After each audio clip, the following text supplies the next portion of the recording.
प्यारे बुज़ुर्गों, माताओं, भाई और बहनों, गुरु कौन है, गुरु क्या है, हमें क्या क्या देता है, ये इंसान की समझ के बाहर है। हमारी समझ मन के दायरे में है, और जो मन के दायरे से बाहर हो, उससे ऊपर हो, उसको मन समझ नहीं सकता। लफ्ज़ इस्तेमाल किए जाते हैं ताकि जो हम अनुभव कर रहे हैं इस दुनिया में, उसका हम बयान कर पाएँ। लेकिन लफ्ज़ इस दुनिया की चीज़ों को समझने के लिए बने हैं। तो असलियत को हम जाने कैसे? तो महापुरुष लफ्ज़ों का इस्तेमाल करते हैं ताकि उनके ज़रिए हम कुछ असलियत की जानकारी पा सकें। एक गुरु और उनका हमारे अंदर अनुभव होना, जो कि उनका दिव्य स्वरूप है, उसका क्या असर हम पर पड़ता है वो समझाया गया है। और जैसे कि एक बच्चा जब वो कोई चीज़ नई पाता है तो भागा भागा अपनी माँ के पास जाता है, उसको बताता है मैंने ये देखा, मैंने ये देखा, मैंने ये सुना। वैसे ही शब्द में गुरु अर्जुन देव जी महाराज फरमा रहे हैं कि माई चरण गुर मीठे। अपनी माता जी को बता रहे हैं कि मुझे ये अनुभव हुआ कि जो गुरु के चरण हैं वो बड़े मीठे हैं। अगर लफ्ज़ों को समझने की कोशिश करें तो ये समझ में आएगा। कैसे पता लगा कि वो मीठे हैं? ये सब लफ्ज़ हैं जो हमें कुछ और समझाना चाह रहे हैं। जब गुरु वर्ड को हम समझने की कोशिश करते हैं तो गु का मतलब है अंधेरा और रू का मतलब रोशनी, कि जो अंधेरे में रोशनी कर दे। जिस चीज़ की हमें जानकारी ना हो उसकी जानकारी दे दे, जिसकी हमें समझ ना हो उसकी समझ करा दे। और गुरु जब आध्यात्मिक रूप में इस्तेमाल होता है तो वो सत्ता जो कि हमें जिंदगी और मौत के रहस्य को समझा दे। हम सब मन इंद्रियों के घाट पर जी रहे हैं और यही समझते हैं कि जो इंद्रियों के ज़रिए ग्रहण करते हैं वही सब सच है। आँखों से इंसान देखता है, कानों से सुनता है, ज़बान से चखता है, स्पर्श की इंद्रिय है, सूंघने की इंद्रिय है। जो कुछ इन 5 इंद्रियों से हमें अनुभव होता है हम सोचते हैं वही सच है। और इस माया की दुनिया के अंधकार में हम घिरे हुए हैं, उस अंधेरे को रोशनी समझ बैठे हैं। तो उस अंधेरे में जो रोशनी दिखाए, जो बताए कि पिता परमेश्वर हैं जिन्होंने सृष्टि रची, वो कण कण में समाये हुए हमारे भी भीतर हैं। उन्हें हम जान सकते हैं, पहचान सकते हैं, उन्हें पा सकते हैं, उन्हें देख सकते हैं, उन्हें सुन सकते हैं, उनसे गुफ्तगू कर सकते हैं, बातचीत कर सकते हैं। और जो इन आँखों से देखा ना जाए, कानों से सुना ना जाए, उसे इंसान देखे कैसे, सुने कैसे? यही गुरु का कार्य है कि वो हमारा ध्यान बाहर की दुनिया से हटाकर असली दुनिया, रूहानी दुनिया में ले जाए। शरीर से ऊपर उठाकर अंदर के मंडलों की सैर करा दें। हम जो अपने आप को सबसे अलग सोचते हैं और द्वैत की ज़िंदगी जीते हैं, उसे एकता का अनुभव करा दें। हमारी आत्मा का मिलाप परमात्मा से करा दें। तो जब गुरु चरण की बात की जाती है, तो वो शारीरिक रूप में गुरु की बात नहीं कर रहे। जब चरण कमल की बात की जाती है तो ये नहीं कि जो उनके पैर हैं, शारीरिक रूप में जिस शरीर में वो सत्ता काम कर रही है, जिसको हम सतगुरु कहते हैं, उनके पैरों को हम पकड़ें, उनसे मिठास पाएं। तो गुरु चरण की बात की जाती है, तो जो उनका दिव्य स्वरूप है उसकी ओर संकेत किया जाता है। हम लोग दूर दूर से अपने सद्गुरु के दर्शन के लिए आते हैं। लोग हजारों मील दूर से संत कृपाल सिंह जी महाराज, संत दर्शन सिंह जी महाराज को मिलने आते थे। क्यों? क्योंकि उनके दर्शन करके हमें ठंडक पहुंचती थी, हमें खुशी मिलती थी, आनंद मिलता था। और जब हम अभ्यास में बैठते हैं, जब इन महापुरुषों ने दया मेल की, इस दिव्य चक्षु को खोला, असलियत की दुनिया की जानकारी हमें दी, हमने अपने भीतर रोशनियां देखी, आसमान, चंद्रमा, सूर्य को पार करते हुए जब हम अपने गुरु के दिव्य स्वरूप तक पहुंचते हैं, वो स्वरूप जहाँ से किरणें निकल रही हैं, तो उसे अपने गुरु के चरण कमल कहा गया है। और जो अनुभव उनके अंदर में दर्शन करने का है, उसका बयान कोई भी लफ्ज़ कर नहीं सकते। उसे मिठास मिलती है, उसे खुशी मिलती है, उसे आनंद मिलता है। मिठास जिंदगी में खुशियाँ लाने का संकेत है। इंसान जिसे डेजर्ट कहते हैं, खाने के बाद हम डेजर्ट खाने की कोशिश करते हैं, लगता है मीठा खाया तो हमारा काम बन गया, मील का एंड हुआ। और जब मीठा खाते हैं तो बहुत अच्छा लगता है हमें। किस लिए? कि मिठास जो शरीर में जाती है उससे लगता है कि तृप्ति हो गई, और इसीलिए मिठास का यहाँ इस्तेमाल किया गया है। बाहर की मिठास नहीं, जिंदगी के रस पूर्ण होने की स्टेट कि माई चरण गुर मीठे, कि जब अपने गुरु के दिव्य स्वरूप के दर्शन हुए तो आनंद ही आनंद, जिसे ब्लिसफुल स्टेट कहा जाता है, सदा सदा के आनंद की अवस्था में हम पहुंच गए। और वो कोई लफ्ज़ बयान नहीं कर सकते। उससे हमारे अंदर क्या होता है इसकी जानकारी वही पा सकता है जिसको वो अनुभव होता है। इसीलिए संत कृपाल सिंह जी महाराज फरमाते थे कि सीइंग इज अबव ऑल, कि हमने खुद देखना है, उस रोशनी को देखना है, उस दिव्य स्वरूप को देखना है, उसके साथ साथ अंदर की दुनिया में जाना, हमने शब्द के साथ जुड़ना है। शब्द कण कण में समाया हुआ है, और एक गुरु के जरिए ही ये दिव्य चक्षु खुलता है, और उसके जरिए ही हम अपनी मंजिल की ओर कदम बढ़ा पाते हैं। गुरु की महिमा महापुरुषों ने अपने अपने लफ्ज़ों में की है। कबीर साहब ने एक जगह फरमाते हैं कि गुरु बिन माला फेरते। वो बता रहे हैं कि दुनिया में लोग क्या करते हैं, कोई माला फेर रहा है, सोच रहा है कि मैं मन को शांत कर रहा हूँ, गिनी जा रहा है नंबर 1 2 3 4, माला फेरी जा रहे हैं, सोच रहे हैं बड़ा हम प्रभु को याद कर रहे हैं। और बहुत से लोग हैं जो सोचते हैं कि हम दान करते हैं तो उससे बहुत फायदा होता है, इधर गड़बड़ करेंगे, उधर गड़बड़ करेंगे, उधर गड़बड़ करेंगे, सोचेंगे हमने अपने धर्म स्थान में जाके दान कर दिया, सब हमारे जो हमने गलतियां करी वो माफ हो जाएंगी।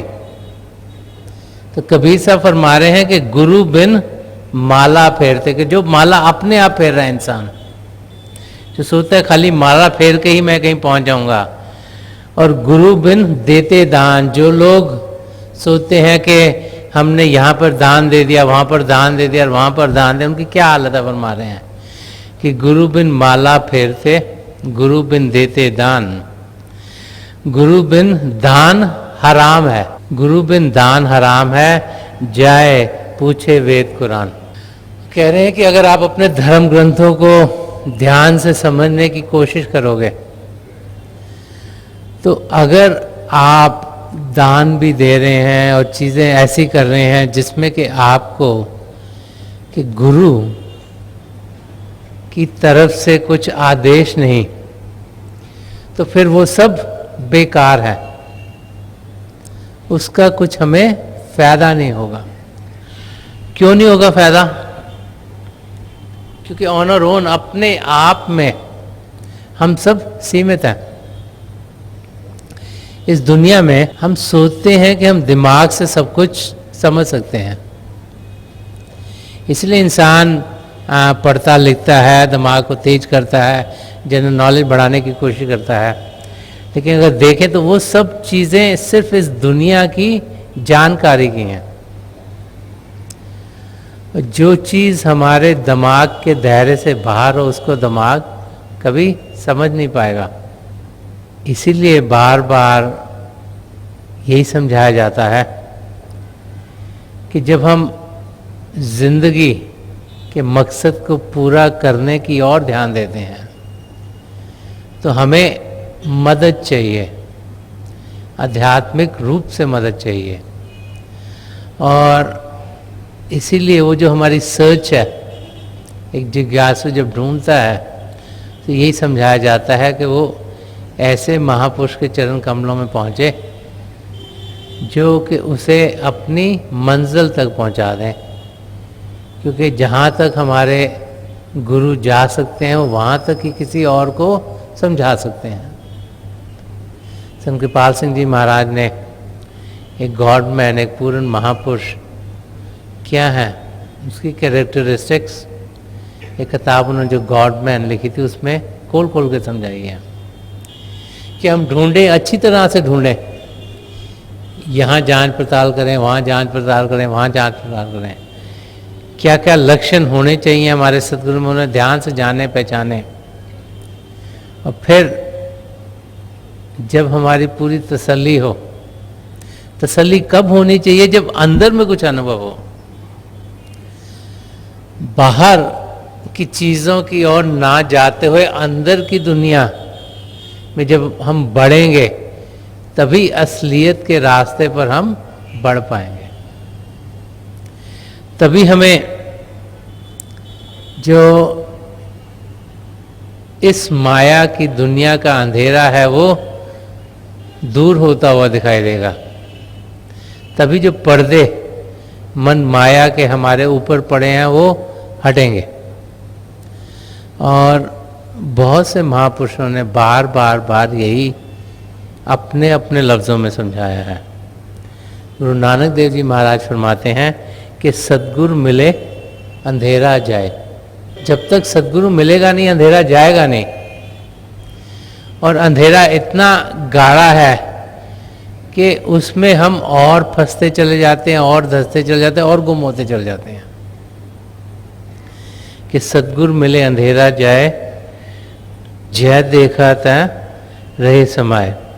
वो कहते हैं जब सद्गुरु की दया मेहर हम पर होती है, उनकी दया दृष्टि हम पर पड़ती है, तो जहाँ भी हम देखते हैं वहाँ प्रभु ही प्रभु के दर्शन होते हैं। वो कब होंगे? जबकि हम अपने भीतर प्रभु के दर्शन कर पाएंगे। वो कैसे होंगे? जब हम अभ्यास करेंगे, ये शिव नेत्र खुलेगा, अभ्यास पर बैठेंगे, अपने सद्गुरु के नूरी स्वरूप तक पहुँचेंगे। वो हमें पिंड से अण्ड में, अण्ड से ब्रह्मांड में, ब्रह्मांड से पार ब्रह्म में, वहाँ से सचखंड में लेके जाएंगे। तब असलियत क्या है वो हमारे सामने खुलेगी। एक एक करके सारे पर्दे हटते चले जाएंगे। और जब हम खुद पिता परमेश्वर का अनुभव करेंगे तो फिर हम अपनी मंजिल की और तेजी से बढ़ना शुरू कर देंगे। तो बार बार बार महापुरुष हमें ये समझाते हैं कि हमें अंदर की दुनिया में जाना है। जैसे बाहर की दुनिया में हम देखते हैं एक सूर्य है, उससे सारी धरती पर रोशनी होती है। वो सूर्य ना निकले तो लगता है अंधेरा ही अंधेरा है। एक सूर्य 6-7 बिलियन लोग जितने भी जीते उनको तो रोशनी देते, कितने और जीव हैं जिन्हें रोशनी इस सूर्य से मिलती है। और ये सूर्य सिर्फ इस गैलेक्सी में है, इसके आगे और भी गैलेक्सीज हैं और भी बहुत से जहान हैं। और बार बार बार जब असलियत को जानने की कोशिश करते हैं तो वो सूर्य जो कि कई गैलेक्सीज को रोशनी दे रही है, उस सूर्य का अनुभव हम सब कर सकते हैं। यही महापुरुष बार बार हमें समझाते हैं। संत दर्शन सिंह जी महाराज ने भी इसी को बड़ा खोल के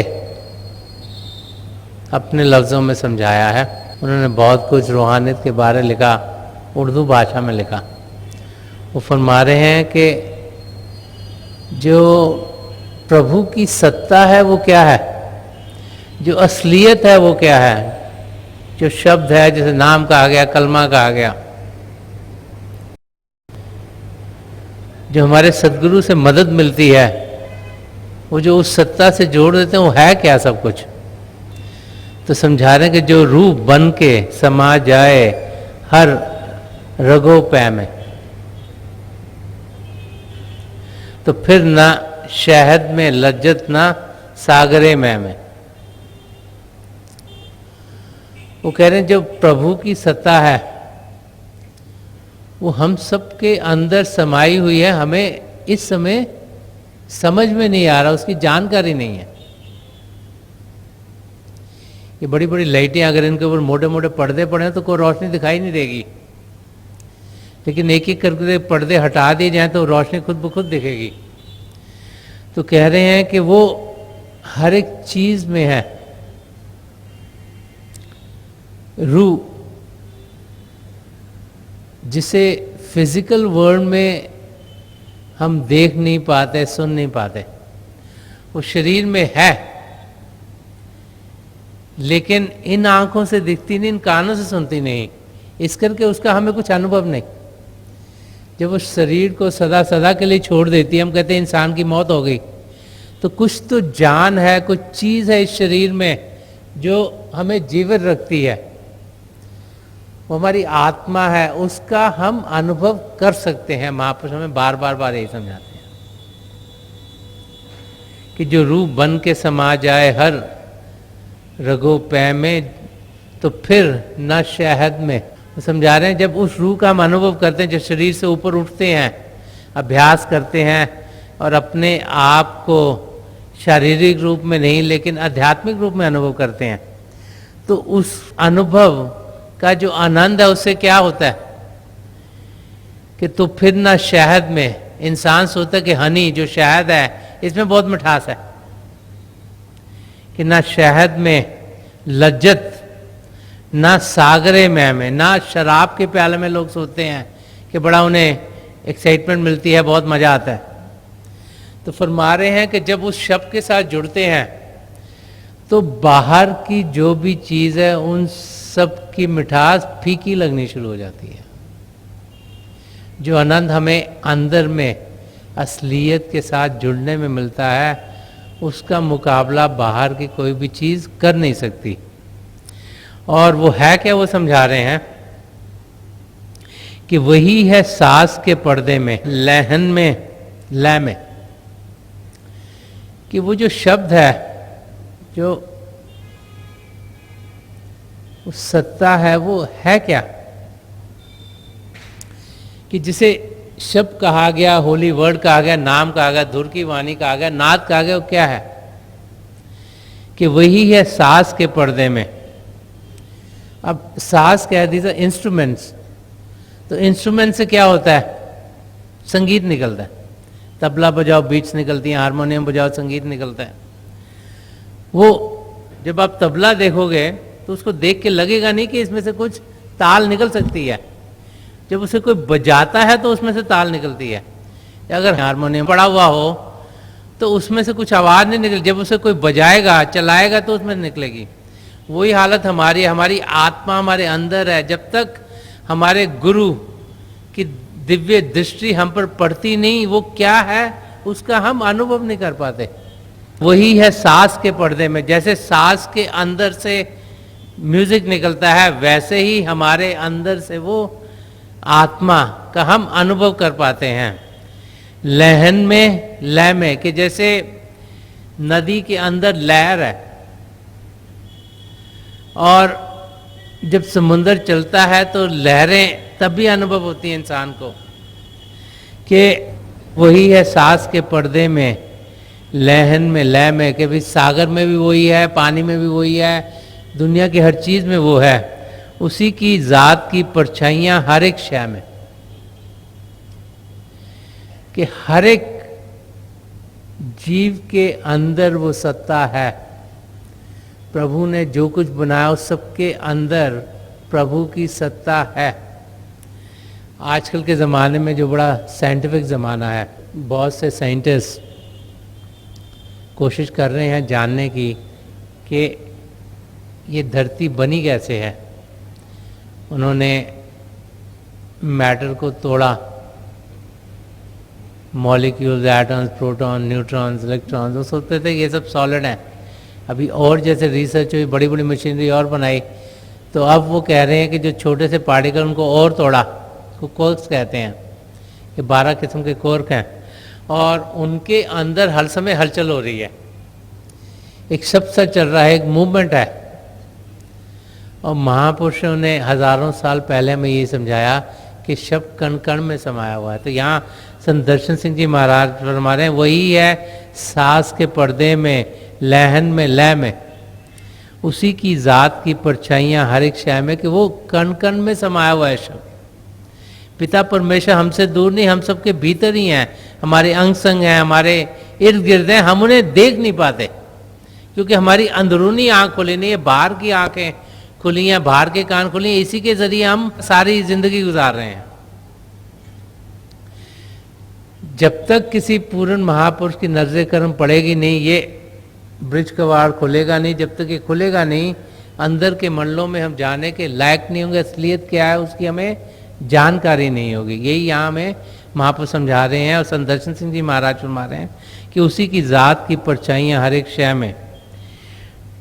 न मौज है न सितारों की आब है कोई, तजल्लियों के उधर आफताब है कोई। वो फरमा रहे हैं कि जितनी भी रोशनियां हैं यहाँ पर, उन सबको रोशनी कोई और चीज दे रही है। तो सूर्य में रोशनी है वो भी इसीलिए है कि पिता परमेश्वर की तवज्जो उस पर है। अगर चांद में रोशनी है, हम सोचते हैं चांद में रोशनी है क्योंकि सूर्य में रोशनी है, और अगर सूर्य में इस रोशनी है तो वो किसी और सूर्य से, किसी और जगह से आ रही है। और उस पिता परमेश्वर का हम सब अनुभव कर सकते हैं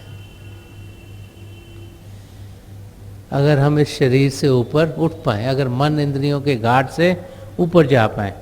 और जैसे जैसे उस अवस्था में पहुंचेंगे तो हम देखेंगे कि असलियत क्या है वो हमारे सामने खुलनी शुरू हो जाएगी। और जब असलियत क्या है वो खुलनी शुरू हो जाएगी तो फिर हम अपनी मंजिल की ओर बढ़ने के लायक होंगे। इसलिए फरमाया जाता है कि बिन सत्संग विवेक न कोई। सत्संग का मतलब क्या है? सच्चाई का संग करना। सत्संग किसे कहते हैं? जब एक पूर्ण महापुरुष की इन्वायरमेंट में हम होते हैं, उनके अंग संग होते हैं, वो हमें सच्चाई क्या है वो समझाते हैं, ताकि हम अपना ध्यान असलियत की ओर करते हुए असलियत को पालें। कि बिन सत्संग विवेक न कोई, राम कृपा बिन सलभ न सोई। कि जब तक प्रभु की कृपा ना हो तब तक हम कुछ भी जानने के लायक नहीं हो सकते।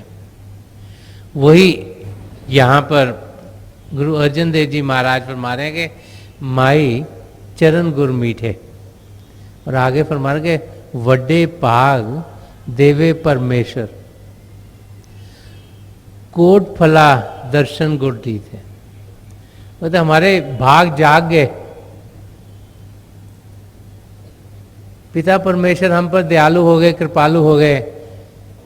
लाखों करोड़ों आत्माएं भटक रही हैं, कोई इस योनि में जाती है, कोई उस योनि में जाती है, कोई उस योनि में जाती है, लेकिन पिता परमेश्वर दयालु हो गए, हमारे भाग उन्होंने जगा दिए, हमें ये मानव चोला दे दिया, वो एग्जिस्टेंस दे दी जिसमें कि हम अपने आप को जानने के काबिल हैं, जिसमें वो सब पदार्थ हमें दे दिए गए हैं जिनके जरिए हम असलियत को जान सकते हैं, पिता परमेश्वर को पा सकते हैं।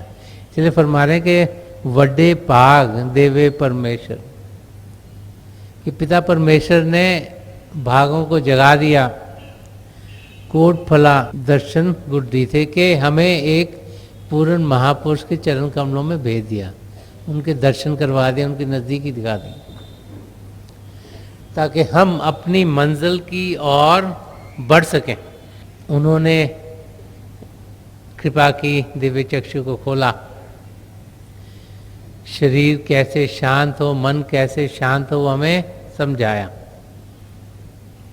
जैसे कबीर साहब फरमाते हैं कि प्रभु की ओर कैसे बढ़ेंगे, वो फरमाते हैं तन स्थिर मन स्थिर। पहले तो शरीर को स्थिर करें, फिर मन को स्थिर करें, बुद्धि स्थिर, जो इंटेलिजेंस है उसको स्थिर करें, सुरत निरत फिर होए, फिर अपनी अटेंशन को, जो देखने की कैपेसिटी है उसको स्थिर करें, फिर जो सुनने की कैपेसिटी उसको स्थिर करें। अगर हलचल होगी तो हम असलियत को जानने के लायक नहीं होंगे। और फिर हमारे ऐसे हो एक पलक को कल्प न पाए कोई। तो कह रहे हैं कि जब हम शांत अवस्था में पहुंचेंगे तो फिर हम जो सदा सदा के युगों का कार्य जो करने के लिए हमें यहाँ भेजा गया वो हमारा पूरा हो जाएगा, एक क्षण में पूरा हो जाएगा। मुश्किल ये है कि हम ना शरीर को शांत कर पाते हैं, ना मन को शांत कर पाते हैं, ना बुद्धि को शांत कर पाते हैं। जब तक वो होगा नहीं तब तक जो हमारी देखने की कैपेसिटी है, सुनने की कैपेसिटी है, उस तक हम पहुंचेंगे ही नहीं। तो यहाँ नीचे ही ये जो माया का जाल है इसमें इतने जकड़े हुए हैं कि उससे ऊपर उठ ही नहीं पाते, और जब उठेंगे तभी असलियत क्या है उसकी हमें जानकारी होगी। आगे गुरु अर्जुन देव जी महाराज फरमा रहे हैं कि गुण गावत अच्युत अविनाशी, काम क्रोध बिन से मत डीठे। वो कहते हैं कि जो गुण गावत यहाँ इस्तेमाल किया है कि प्रभु के गुण गाना, वो ये नहीं कि हम बाहरी रूप से प्रभु के गुण गा रहे हैं, हम कह रहे हैं जी प्रभु बहुत अच्छे हैं, जिनकी कैरेक्टरिस्टिक्स बहुत अच्छी हैं, हमें बहुत अच्छे लगते हैं, और हम बाहरी रूप से प्रभु को गा रहे हैं। गुण गाने का मतलब होता है कि अंदर में हम शब्द को सुने, जो प्रभु का शब्द है, जो कण कण में समाया, जो हमारे भीतर चल रहा है, उसके साथ हम जुड़े, उसको सुने। जैसे धुर की वाणी का आ गया, उसको हम सुनने की केपेबल हों, कि गुण गावत अच्युत अविनाशी के जो इटर्नल कॉन्शियसनेस है, जो पिता परमेश्वर है, जो सब व्यापी हैं, जो सब कुछ करते हैं, जिनके बहाने में सब कुछ चलता है, जो उनका शब्द है उसको हम सुने। वो हर पल हर क्षण हमें पुकार रहे हैं कि हम उनकी ओर बढ़ें, लेकिन हम क्या करते हैं, हम दुनिया की चीज़ें सुनते हैं, क्योंकि इन कानों से सुनते हैं, आंखों से देखते हैं, तो ध्यान सिर्फ दुनिया में है। इससे हम ऊपर उठें और जो आवाज़ हमें पिता परमेश्वर दे रहे हैं, जो हमें वो अपनी ओर बुला रहे हैं, उस आवाज़ को सुने, उनके आदेश का पालन करें। तो फिर होगा क्या कि काम क्रोध बिन से मत ढीठे। वो कह रहे हैं कि जो काम क्रोध है वो बड़े ढीठ हैं, हमें छोड़ते नहीं।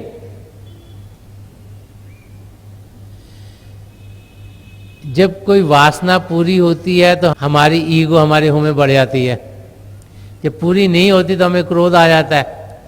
तो काम, क्रोध, लोभ, मोह, अहंकार ने हम सबको घेरा हुआ है। उन्हीं के कारण हम इस दुनिया के साथ जुड़े हुए हैं। और ये बड़े ढीठ हैं, ये छोड़ते नहीं, हमारे पीछे लगे हुए हैं।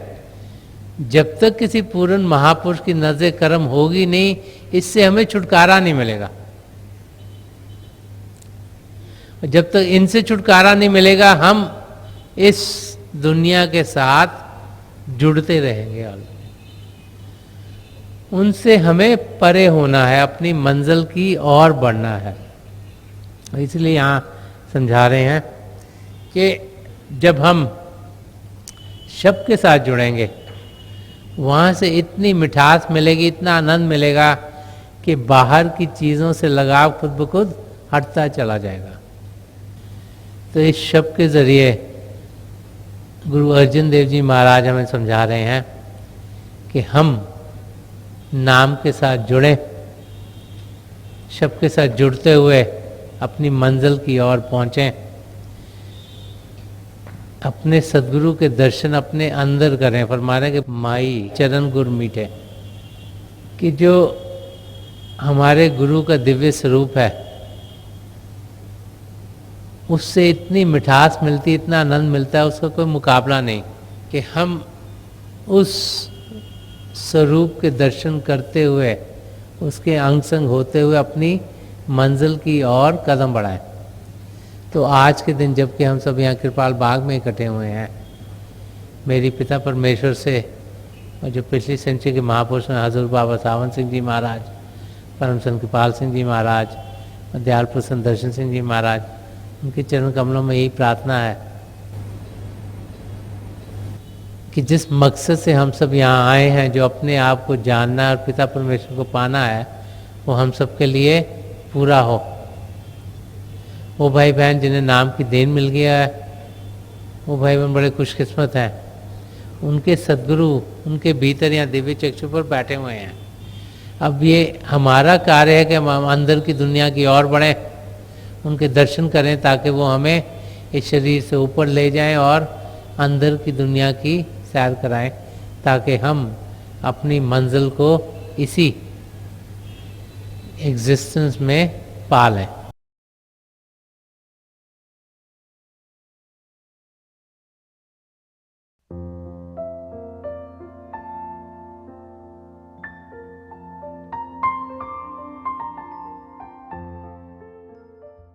तो थोड़ी देर के लिए हम सब अभ्यास के लिए बैठ जाएं। आप जहाँ भी बैठे आराम से बैठेगा, अपनी आंखें बंद कर लीजिएगा। ये जो आई बॉल्स हैं आँखों के डेले सीधे सामने और नीचे जैसे 8-10 इंच आपके सामने फोकस हो।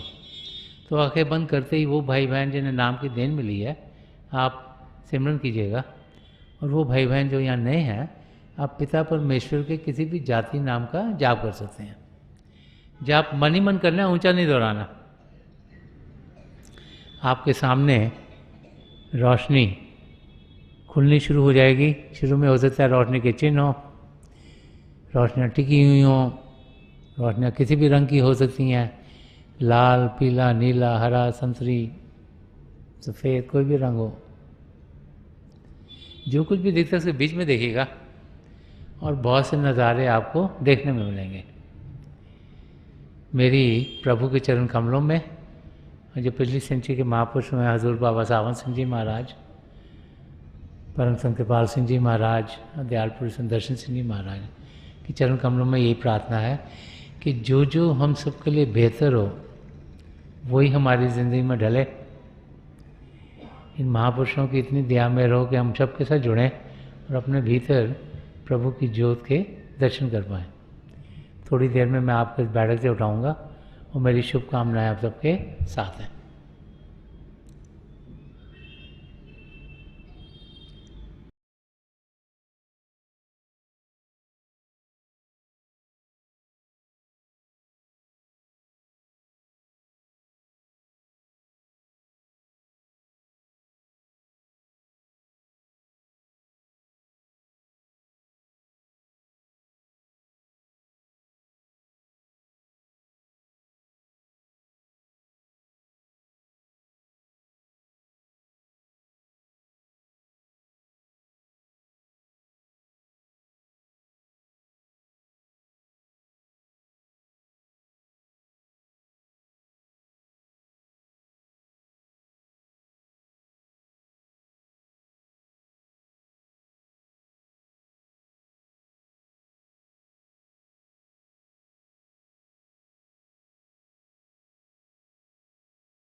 छोड़ दीजिए जी, प्लीज़ लीव ऑफ।